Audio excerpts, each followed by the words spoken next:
Hello everyone and welcome back to another MASH session, and today I'm delighted to be joined by Michael Watton, Venue Director at Farnborough International. How are you, Michael? I'm extremely well, Martin. Glad to be joining you this morning. Good stuff. Now, busy week in the events industry. Tell us, how are you feeling about the reopening of Farnborough, and how have you adapted to build confidence among organisers at the moment? Because confidence really is key right now, isn't it? Oh, absolutely. Martin, it's the lifeblood of what we do. And everybody feels confident about coming out into open spaces and to gatherings of relatively large numbers of people. We are stuck in limbo. It's been a very, very interesting period. I've never known anything like it. I don't think anybody else has. All the various adjectives to describe what has been going on have been used. But we have been extremely fortunate, and I'll go on to that in a little bit more detail about what we've been doing to adapt. I think the beauty with our location is that we've got space. We've got lots and lots of space, and that's what we use for the air show. We wouldn't be here with that if it wasn't for the air show.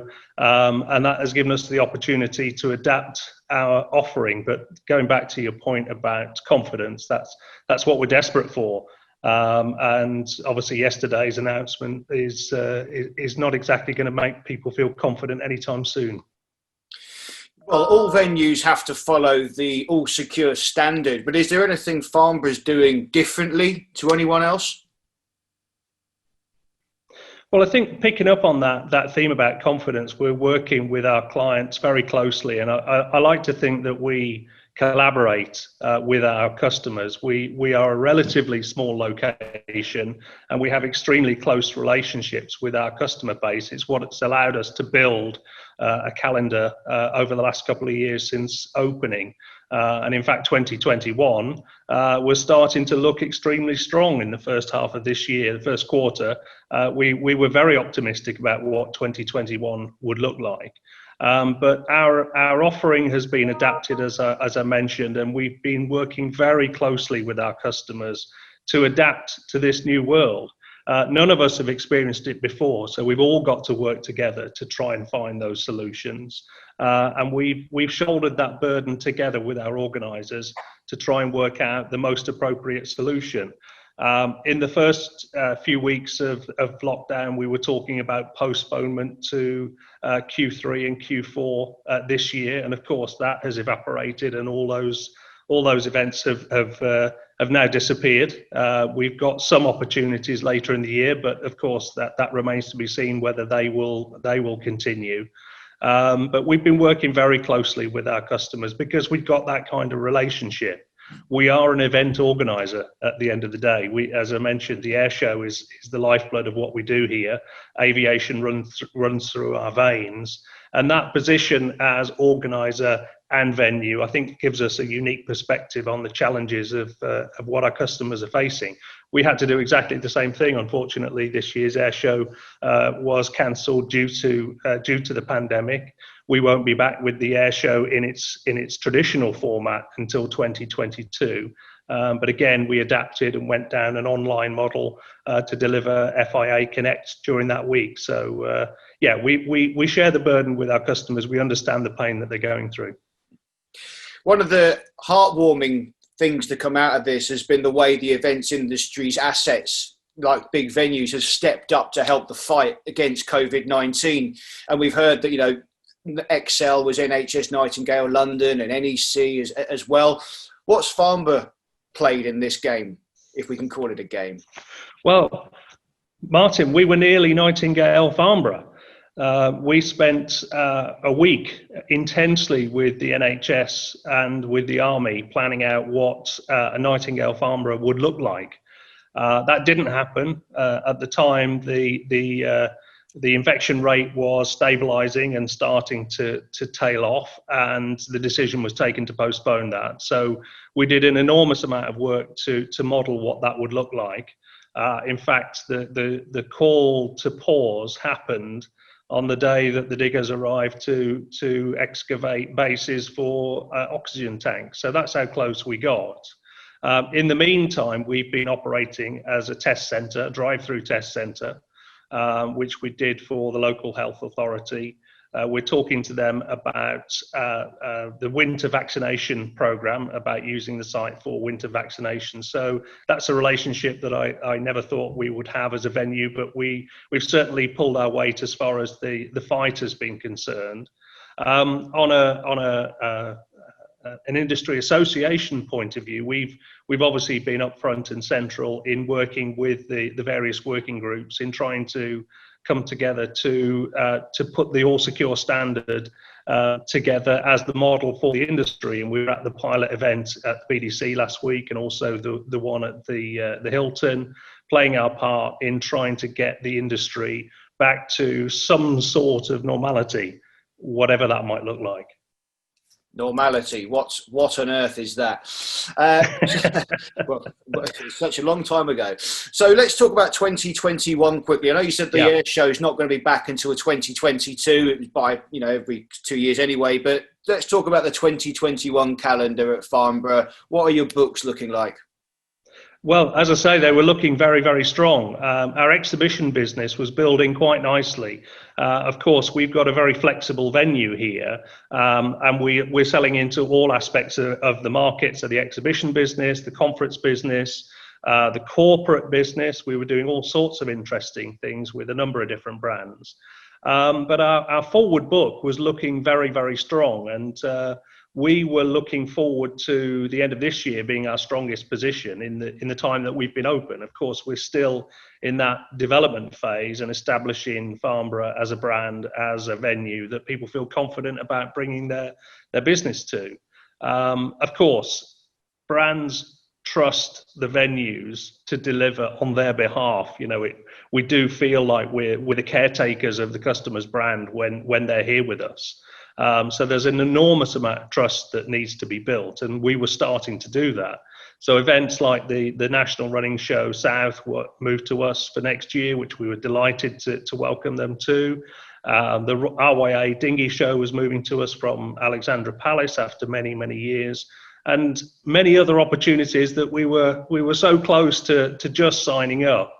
And of course now there is an element of wait and see, certainly for Q1 next year, as to what the impact of any further changes in lockdown measures might bring about. Of course, at the moment it seems to be a regional aspect, and thankfully locally here we are somewhat shielded from that. We don't have a problem locally, but of course our industry thrives on people travelling to destinations from near and far.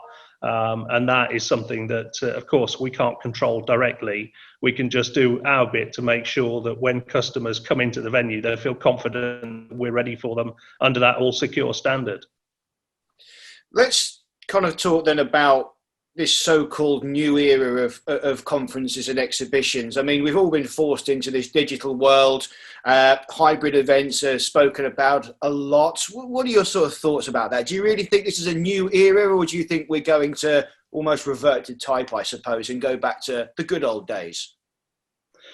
Well, look, Martin, I'm a great believer that the industry has grown because of that human need to meet and to interact face to face. What we do is face to face inherently, whether that's in the meeting sector, whether that's in the exhibition sector. And I think that inherently as humans, we're programmed to interact on a face to face level. Recent times have seen a lot of technological development, and that has crept into our industry and I think enhanced it. I think there's a lot of new technology that has really made quite an interesting impact on what we do, whether that's through registration systems, through tracking systems, and of course that's what's enabled the public health bodies to be confident about what we do, because we know who's in the venue, we know who's here. Between ourselves and the organizer, we've got enormous amounts of data. And I think that was starting to come into what we were doing anyway. This period has accelerated the need for and the adoption of new technologies, which I think mostly has been embraced. I've never spent as much time on video calls. It's not something that we did an enormous amount of before, but we've all become used to speaking across the airwaves. But it doesn't replace the fundamentals of what we do in terms of meeting face to face. It's a unique way of communicating, whether the purpose is to educate, to network, to inform, to market, or to even transact. That can be done face to face in such a better way than any other form of media. I think for the long term, we are here. Of course, at the moment, it's a bumpy road, and I'm confident that we'll get through it. There's no question we'll get through it. Yeah, that's good. Here's hoping as well, because I wouldn't be doing a robot impression if we were in the same room together today. I promise you that. I've heard you do a mean robot, Martin. On the dance floor, 3 a.m, Exhibition News Awards, you know how it is. So I'll just get your views really. Do you think there's kind of any opportunities? Do you see any opportunities opening up for organisers, with the impending reopening of events? We know it's, been delayed beyond 1st of October, but do you think there's an opportunity there to be seized with a new way of thinking? Yeah, I think there are opportunities, and we've seen that already, Martin. There's been one or two really interesting, nimble, athletic approaches to the market that have really kind of resonated with people, and I think that will continue. If you look at the way that events have developed over the years, they've responded to changes in either political, environmental, social, or technology, and this is a period of change that will drive that opportunity. There's no question of that. The challenge for us as the venues is to be in a position to adopt those changes and to provide a means for those changes to take place in our spaces. We have fixed assets; we can't move them around. That's the challenge for us. But as I've said, we've met that challenge, and we've adapted quite nicely into different market sectors that we'd seen little green shoots of in the past. That's really good to hear. So let's close up then with maybe some sage words of wisdom. There's a lot of anxiety out there in the industry at the moment. A lot of uncertainty remains. Have you got any advice for the organising community out there and the industry at large? Look, I totally understand that what we're going through is such a difficult time, and that has come through personally for many, many people.